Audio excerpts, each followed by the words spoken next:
মোদির কল্যাণে অর্থাৎ প্রধানমন্ত্রী নরেন্দ্র মোদির কল্যাণে আজ থেকেই আপনার পকেটে ঢুকবে কারি কারি টাকা। কেন জানেন?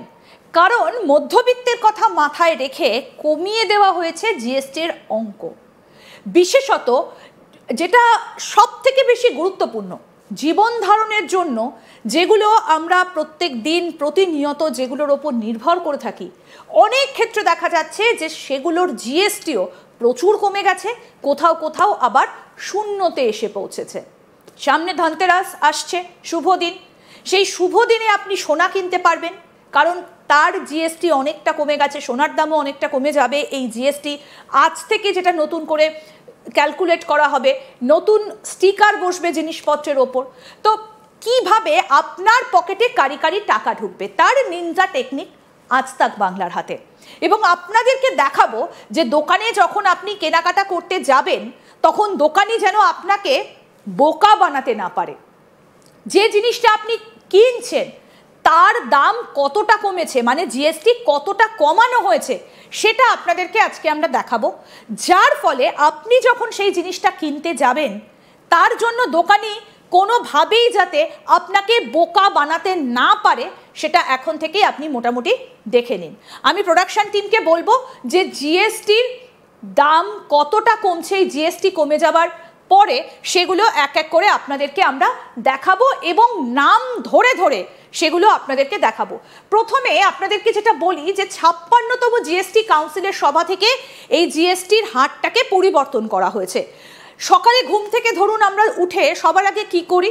দাঁত ব্রাশ করতে যাই, অর্থাৎ এই যে টুথপেস্ট, সেখান থেকেও কিন্তু কমে গিয়েছে জিএসটি। অর্থাৎ ঘুম থেকে ওঠা থেকে শুরু করে ঘুমোতে যাওয়া পর্যন্ত যে সমস্ত সামগ্রীগুলো আমরা ব্যবহার করে থাকি, অনেকাংশে দেখা যাচ্ছে, অনেক ক্ষেত্রে দেখা যাচ্ছে যে সেগুলোর ওপর কিন্তু জিএসটি কমে যাচ্ছে।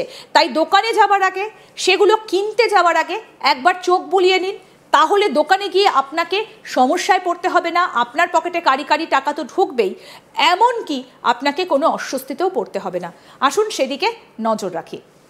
সবার আগে আপনাদেরকে যেটা বলছিলাম, প্রতিদিনের প্রয়োজনীয় জিনিসপত্র কি কি সেগুলো দেখুন। শুরু থেকে শুরু করি। আপনার পকেটে যে টাকা ঢুকছে কোন নিনজা টেকনিকে দেখুন। Hair oil, shampoo, toothpaste, toilet soap bar, toothbrush, shaving cream, আগে ছিল জিএসটি 18%, এখন হয়েছে 5%। অর্থাৎ ধরুন আগে জিনিসটার দাম যদি 100 টাকা হয়, জিএসটি দেবার পর আপনি কিনতেন 118 টাকায়, এখন দাম হচ্ছে 105 টাকা। অর্থাৎ মনে করুন আপনাকে যদি মাসে 2টো শ্যাম্পুর বটল কিনতে হয়, তাহলে আগে আপনি দিতেন কত? 118 × 2, অর্থাৎ 236 আপনাকে দিতে হতো, এখন দিতে হবে 210। অর্থাৎ এক্ষেত্রে অনেকটা টাকা আপনার বেঁচে যাচ্ছে, অনেকটা টাকা আপনার পকেটে ঢুকছে। Hair oil, shampoo, toothpaste, toilet soap bar, toothbrush, shaving cream, যেটা আমাদের প্রত্যেকের ঘুম থেকে উঠেই কাজে লাগে। দ্বিতীয়ত মাখন, ঘি, পনির এবং দুগ্ধজাত সামগ্রী, সেগুলোর ওপর জিএসটি কতটা কমছে? ছিল 12%, এখন হচ্ছে 5%। ধরুন পনির, আপনাকে যদি পনির কিনতে হয়, ধরুন আপনি দিনে যে পনির কিনছেন, ধরুন আমি সাপোজ ধরে নিলাম 1 কেজি পনিরের দাম 400 টাকা, হিসেবে সুবিধার্থে আমি 400 টাকাই ধরে নিলাম। 1 কেজি পনির আপনাকে কিনতে হয়, সপ্তাহে 2 বার আপনি কেনেন, মানে 2 কেজি পনির কেনেন, 400 দুগুণে 800, অর্থাৎ 824 টাকা আপনাকে অতিরিক্ত দিতে হতো। কিন্তু এখন 2 কেজি ভালো পনির, যেটা 400 টাকা কেজি, আপনাকে দিতে হচ্ছে 405 টাকা করে, অর্থাৎ 805 টাকাতে আপনি পেয়ে যাচ্ছেন ভালো পনির। মানে সপ্তাহে আপনার কিন্তু অনেকটা টাকা বেঁচে যাচ্ছে।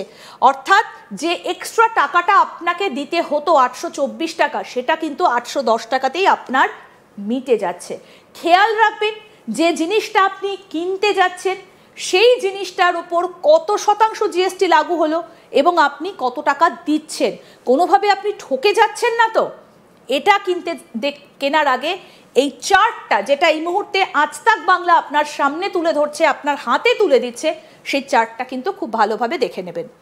এবার দেখুন, প্রি প্যাকেটজাত নমকিন, ভুজিয়া এবং মিশ্রণ। আমরা অনেকেই কিনি, চানাচুর কিনি, নামকিন কিনি, ভুজিয়া কিনি, মিক্সচার কিনি, সেগুলোতে আগে ছিল 12%, এখন হচ্ছে 5%, অর্থাৎ এখানেও কিন্তু জিএসটি অনেকটা কমে যাচ্ছে। বাসনপত্র, মধ্যবিত্ত পরিবারে বাসনপত্রের একটা চাহিদা আমরা দেখতে পাই সব সময় থাকে, এবং বিশেষ করে বিশেষ দিনগুলোতে কোনো অনুষ্ঠান হলে, বাড়িতে অতিথি এলে বিভিন্ন ধরনের বাসনপত্রের ব্যবহার করার চল রয়েছে। তো সেগুলো কিনতে গেলে আগে আপনাকে দিতে হতো 12% জিএসটি, কিন্তু সেটার উপর থেকেও কিন্তু জিএসটি উঠে গেল, এখন আপনাকে দিতে হবে মাত্র 5%। সুতরাং সামনেই রয়েছে উৎসব, আপনার বাড়িতে তো গেস্ট আসবেনই, এবং বিভিন্ন উৎসবের মরশুমে আপনারও ইচ্ছে করবে সুন্দর সুন্দর এই বাসনপত্র দেখে কিনতে। সুতরাং দেখে নেবেন আপনার কাছ থেকে কত টাকা নেওয়া হচ্ছে জিএসটি বাবদ। এবার যেটা বলবো সেটা কিন্তু অত্যন্ত ইম্পর্টেন্ট, আপনি এখান থেকে বেরিয়ে আসতে পারবেন না। শিশুদের খাওয়ানোর বোতল, এই শিশুদের খাওয়ানোর যে বটলগুলো, এগুলো কিনতে হয়, এবং বিভিন্ন সময় আমরা দেখি যে এক এক মাসে অন্তত পক্ষে আপনি 2-3টে করে কিনে ফেলেন, কারণ এগুলো খুব বেশি দিন চলে না, মাঝে মধ্যেই চেঞ্জ করতে হয়।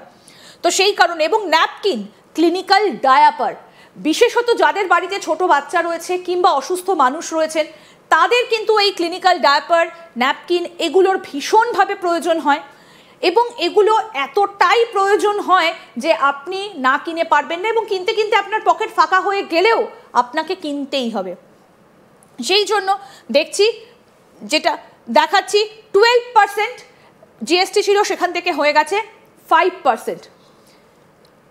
এবং একই সঙ্গে আপনাদেরকে বলি, যদি আপনি একটা কিনতেন, একটা বটল ধরুন 100 টাকা, আপনাকে জিএসটি বাবদ দিতে হতো 112 টাকা, এখন সেটার দামটা কমে গেল কত, 105 টাকা, অর্থাৎ 5% জিএসটি। আপনাকে যদি ধরুন মাসে 5টা কিনতে হচ্ছে, কত দিতে হবে, 12 × 5, 60 রুপিস আপনাকে দিতে হতো জিএসটি, অর্থাৎ 100 রুপিসের বটল যদি 5টা কিনতে হয় 560 রুপিস আপনাকে পে করতে হতো, এখন আপনাকে দিতে হবে অনলি 5%। মানে যদি আপনার সেই 5টাই কিনতে হয় তাহলে আপনাকে পে করতে হবে 525, অর্থাৎ এক্ষেত্রে অনেকটা টাকা, 60 - 25, এত টাকা আপনার কম লাগছে, এবং সেই টাকাটা আপনার পকেটে থাকছে, আপনি সেটা দিয়ে আরও নানা রকম সামগ্রী কিনতে পারছেন। সেলাই মেশিন এবং যন্ত্রাংশ, জিএসটি কমে গেছে, 12% ছিল, এখন হচ্ছে 5%। ধরুন আগে একটা সেলাই মেশিনের দাম আমি ধরে নিলাম 2000 টাকা যদি হয়, তাহলে আপনাকে পে করতে হতো এই 18%, অর্থাৎ 2000 টাকার ওপর 18%, 360 টাকা জিএসটি আপনাকে দিতে হতো, 2360 রুপিস আপনাকে পে করতে হতো। কিন্তু এখন আপনাকে পে করতে হবে, যদি 2000 টাকা সেলাই মেশিন হয়, 5% যদি আপনার জিএসটি হয়, তাহলে আপনাকে কিন্তু এই মুহূর্তে 100 রুপিস পে করলেই আপনি পেয়ে যাচ্ছেন